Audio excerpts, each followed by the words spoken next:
उसके ऐसे पोस्ट करते ही उसके सब दोस्त उसकी खिंचाई करने लगे। कुछ उसे चीयर अप कर रहे थे तो कुछ उसके मजे ले रहे थे, पर वो इस बात को लेकर बहुत सीरियस हो चुका था। उसने अपने कुछ दोस्तों को पाखी के बारे में बताया भी। उनको भी पाखी अच्छी लगी, पर जैसे ही सबको पाखी की सगाई का पता चला, सबने उसे कहा कि उससे दूर हो जा, उसकी शादी होने वाली है। पर मनु को किसी की बात से कोई फर्क नहीं पड़ा। सब जानते हुए भी वो पाखी से प्यार करने लगा था, वो भी इतना कि उसके लिए न जाने कितनी बार अपना हाथ काटा और कितनी ही बार लोगों से लड़ाई की, पर खुद को पाखी से दूर नहीं कर पाया। इधर पाखी मनु के साथ जितना खुद को सहज महसूस करती थी, उतना विनीत के साथ भी नहीं करती थी। मनु के साथ वो हमेशा हंसती मुस्कुराती रहती, लेकिन विनीत के साथ चुपचाप खामोश।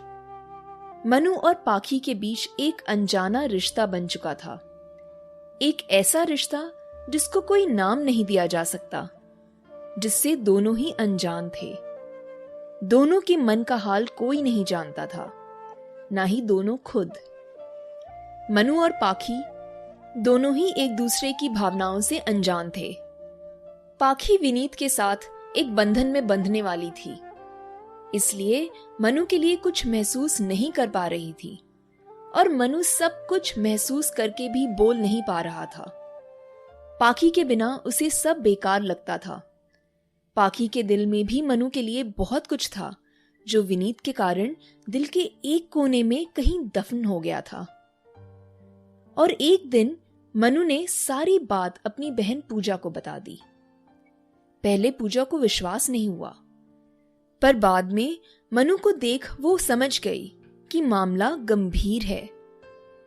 उसने मनु को समझाते हुए कहा, देख मनु, उसकी सगाई हो चुकी है और जल्दी ही शादी होने वाली है, और वो विनीत के साथ खुश है। अगर वो विनीत को छोड़कर तुमसे शादी करेगी तो जानता है उस पर और तुझ पर कितनी उंगलियां उठेंगी। सबको यही लगेगा कि तेरे लिए उसने अपनी सगाई तोड़ दी, और तेरे साथ साथ उसकी भी उतनी ही बदनामी होगी। और विनीत को उसने खुद पसंद किया है, तो उसे छोड़ने का तो सवाल ही नहीं बनता। तू उन दोनों के बीच मत आ मनु, प्यार के चक्कर में अपनी दोस्ती मत खो।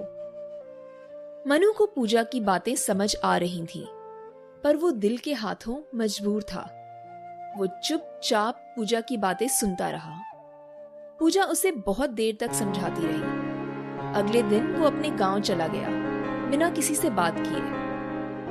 अब उसने पाखी को मैसेज करना भी लगभग बंद ही कर दिया था। दूसरी तरफ पाखी विनीत के लिए खुद को बदलने में लगी थी, पर विनीत किसी चीज से खुश नहीं था। जब देखो तब वो किसी न किसी बात पर पाखी से झगड़ा करता रहता या उस पर शक करता रहता। कई बार पाखी का मन करता कि विनीत से रिश्ता तोड़ दे, लेकिन हर बार अपनी माँ का चेहरा देखकर रुक जाती। एक माँ ही तो थी जिसने उसे और उसके भाई बहनों को बड़ा किया, पढ़ाया लिखाया। पापा तो कब का घर छोड़कर जा चुके थे। बस अपना अतीत याद कर वो रुक जाती। पाखी की अब विनीत से भी कम ही बात होती थी। अगर वो फोन भी करता तो पाखी कोई बहाना निकालकर फोन काट देती। कुछ दिन निकल गए, दिवाली आने वाली थी। पाखी ने ससुराल वालों के लिए तोहफे खरीदे। विनीत के लिए उसने एक जैकेट खरीदा, सास के लिए खूबसूरत साड़ी, ससुर जी को उसने एक खूबसूरत गणेश जी की मूर्ति गिफ्ट की, और ननद देवर के लिए भी तोहफे भेजे। सब बहुत खुश हुए। विनीत भी अब तक उसे थोड़ा समझने लगा था। पाखी अपनी मम्मी के लिए साड़ी लाना भूल गई। उसे खुद पर बहुत गुस्सा आया कि उसने सबके लिए खरीदा और मम्मी को भूल गई। उसने तुरंत पूजा को फोन लगाया और बाजार जाने को कहा। पूजा को भी काम था, इसलिए उसने शाम को चलने का कहकर फोन काट दिया। शाम को पाखी वही गुलाबी सूट पहने पूजा के घर पहुंची तो चाचू को देख बोली, अरे आप यहां कब आए? रवि ने पाखी की पीठ पर प्यार से मुक्का मारते हुए कहा। तो मैं कहां जाऊं? पाखी उनके साथ बातों में लग गई। कहने को रवि पूजा का पति और उसका चाचू था, लेकिन पाखी और रवि दोनों बहुत मस्ती मजाक करते थे। मनु दूर खड़ा दोनों को बातें करते हुए देख रहा था। आज उसने उसका पसंदीदा रंग जो पहना था। एक बार फिर उसे पाखी पर प्यार आ गया, पर साथ ही पूजा की कही बातें भी याद आ गईं। तभी पूजा आई और पाखी का हाथ पकड़ उसे खींच कर ले जाते हुए उसने कहा, चल महारानी, बाकी बातें वापस आकर कर लेना। और दोनों चली गईं। अभी दोनों कुछ ही दूर चले थे कि तभी एक कार आकर दोनों के आगे रुक गई। पूजा ने देखा तो गाड़ी में मनु और रवि थे। रवि ने दोनों को अंदर बैठने का इशारा किया। दोनों गाड़ी में बैठ गए। रवि ने कहा, हमने सोचा हम भी चले चलते हैं तुम लोगों के साथ। मनु ने गाड़ी मार्केट की तरफ मोड़ दी। कुछ ही देर में सब बाजार में थे। रवि, पूजा, मनु और पाखी दुकान के अंदर गए। दुकान वाले ने सबको फर्स्ट फ्लोर जाने को कहा। सभी ऊपर गए, लेकिन मनु ऊपर जाकर सीढ़ियों में ही रुक गया। पाखी ने देखा तो पूछ लिया, तुम ऊपर नहीं आओगे? मनु ने धीरे से कहा, तुम लोग देखो। पाखी रवि और पूजा के पास चली गई। फिर सब साड़ियां देखने लगे। पाखी ने नारंगी रंग की साड़ी मम्मी के लिए पसंद की और पूजा ने भी कुछ साड़ियां खरीद ली। तभी रवि ने कहा, पाखी तू भी अपने लिए साड़ी खरीद ले। पाखी ने कुछ साड़ियां देखी, लेकिन उसे कुछ समझ नहीं आ रहा था। वो बस देखे जा रही थी। जब कुछ समझ नहीं आया तो उसने अपनी गर्दन झुका ली। तभी उसके फोन पर एक मैसेज आया, वो पिंक वाली ले लो, अच्छी लगेगी तुम पर। मैसेज मनु ने भेजा था। पाखी ने जैसे ही पलके उठाकर देखा, मनु सामने ही खड़ा था। मैसेज करने के बाद अनजान बन के खड़ा हो गया। पाखी ने पिंक वाली साड़ी अपने लिए पैक करवा ली। रवि और पूजा बिल देने चले गए। तभी पाखी के फोन पर एक मैसेज और आया, क्या तुम मुझे अपना कुछ वक्त दे सकती हो? मुझे आज तुम्हारा कुछ वक्त चाहिए, अकेले। अगर तुम्हें मुझ पर भरोसा हो तो ही हाँ कहना। इस बार भी मैसेज मनु का था। पाखी ने कुछ देर सोचा और फिर मैसेज भेज दिया, ठीक है। मनु वहीं खड़े खड़े पाखी को देखता रहा। दोनों के बीच बातचीत करने को ज्यादा कुछ नहीं होता था, बस गहरी खामोशियों का रिश्ता था दोनों के बीच। कुछ देर बाद पूजा और रवि आ गए और सब आकर गाड़ी में बैठ गए। तभी पाखी ने कहा, चाचू मुझे बर्फ का गोला खाना है। इतनी रात को बर्फ का गोला मिलेगा? कल खिला लाऊंगा। नहीं नहीं, मुझे अभी खाना है। पाखी जिद करने लगी तो रवि ने मनु से कहा, मनु मुझे और पूजा को घर छोड़कर तू इसके साथ चले जाना। मनु ने हाँ में गर्दन हिला दी। घर पहुंचकर पूजा और रवि उतर गए। रवि ने घड़ी में टाइम देखते हुए कहा, अभी 7:30 बज रहे हैं, जल्दी घर आ जाना, ज्यादा देर मत करना वरना इसकी मम्मी डांटेंगी, कहकर रवि अंदर चला गया। मनु ने गाड़ी वापस सड़क की ओर घुमा दी। दोनों को ही नहीं पता था जाना कहां है, बस गाड़ी अपनी रफ्तार से सड़क पर दौड़ रही थी। एक बार फिर खामोशी चारों ओर फैल गई। मनु ने गाना चला दिया। पाखी को चुप देख मनु ने कहा, कुछ खाओगी तुम? नहीं, पाखी ने ना में गर्दन हिलाते हुए कहा। दोनों फिर चुप हो गए। फिर पाखी ने ही बात शुरू की। कुछ देर इधर उधर की बातें की और फिर अचानक से पूछ लिया, तुमने मुझसे वक्त क्यों मांगा? मनु कुछ देर खामोश रहा, फिर कहा, क्योंकि आज का वक्त मैं हमेशा याद रखना चाहता था। इसके बाद शायद ये वक्त ना मिले। पाखी को कुछ समझ नहीं आया तो उसने दूसरी तरफ मुंह कर लिया।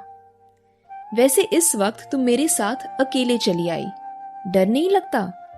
मनु ने गाने की आवाज कम करते हुए कहा। डर कैसा? मुझे यकीन है कि तुम मेरे साथ कभी कुछ गलत नहीं करोगे, पाखी ने मनु की तरफ देखते हुए कहा। मनु ने एक गहरी सांस ली और कहा, इतना भरोसा है? खुद पर है, पाखी ने मुस्कुराते हुए कहा। गाड़ी की रफ्तार धीमी करते हुए मनु ने कहा, अगर मैं तुमसे कुछ मांगूं तो मिलेगा? मांगो। पाखी की धड़कनें बढ़ी हुई थी, ये सोचकर कि मनु उससे क्या मांगने वाला है।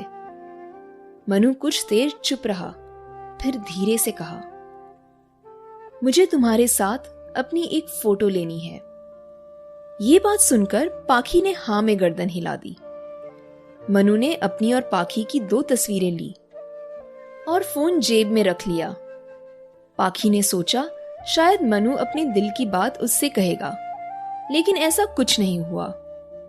1 घंटा हो चुका था, पर दोनों में ज्यादा बातचीत नहीं हुई थी। तभी पाखी के फोन पर घर से फोन आया, तो उसने 10 मिनट का बोलकर फोन रख दिया। मनु ने चुपचाप गाड़ी घर की तरफ मोड़ दी। अब तक काफी दूर निकल आए थे दोनों। मनु ने एक छोटा सा बॉक्स निकालकर पाखी को थमाते हुए कहा, मैं अपनी चीजें किसी को नहीं देता, पर ये तुम्हारे लिए है, क्योंकि तुम मेरे लिए बहुत खास हो। पाखी ने बॉक्स साइड में रख लिया। आज वो सब भूल चुकी थी, विनीत, अपनी सगाई और आने वाला कल। बस वो अपना सिर्फ आज जीना चाहती थी। मनु भी जानता था कि वो आज आखिरी बार उसके साथ है। इसके बाद वो पाखी से दूर हो जाएगा। चाहता था उस पल को उस वक्त वहीं रोक ले, पर नहीं रोक सका। दोनों के दिल में बहुत कुछ था, पर दोनों ही एक दूसरे से कुछ नहीं कह पाए। बस खामोशी से दोनों एक दूसरे को नजर बचाकर देख रहे थे। मनु की आंख से एक आंसू छलक आया, जिसे उसने तुरंत पोंछ लिया। वो कमजोर पड़ना नहीं चाहता था। पाखी समझ गई। उसने धीरे से पूछा, तुम रो रहे हो? नहीं, आंख में जलन हो रही है, उस वजह से। मनु सफेद झूठ बोल गया। पाखी खामोशी से मनु को देखे जा रही थी। उधर मनु के दिमाग में बस बार बार पाखी से दूर जाने का ख्याल आ रहा था। वो चाहकर भी अपने दिल की बात पाखी को नहीं बता पाया। इस कश्मकश में गाड़ी घर पहुंच गई, पर दोनों अंदर ही बैठे रहे। मनु ने देखा अब तक जो पाखी खुश थी, अब अचानक से उसके चेहरे पर उदासी और मायूसी छा गई थी। मनु चुपचाप गाड़ी में बैठा रहा। अचानक पाखी ने मनु को गले लगाना चाहा। मनु ने रोक दिया। पाखी गाड़ी से उतरकर बाहर आ गई। मनु उसके पीछे पीछे चल पड़ा और खुद से कहने लगा, सॉरी पाखी, आज अगर तुम्हें नहीं रोकता तो शायद खुद को भी नहीं रोक पाता तुम्हें प्यार करने से। कोशिश करूंगा तुम्हारी जिंदगी में वापस ना आने की। ये सब मैं तुम्हारी खुशी के लिए कर रहा हूं। पाखी अपने घर जा चुकी थी। मनु उसे जाते हुए देखता रहा। उस रात दोनों ही नहीं सो पाए। कहानी को आगे सुनते रहने के लिए मेरी आखिरी मोहब्बत को सब्सक्राइब करें और आसानी से माय पॉकेट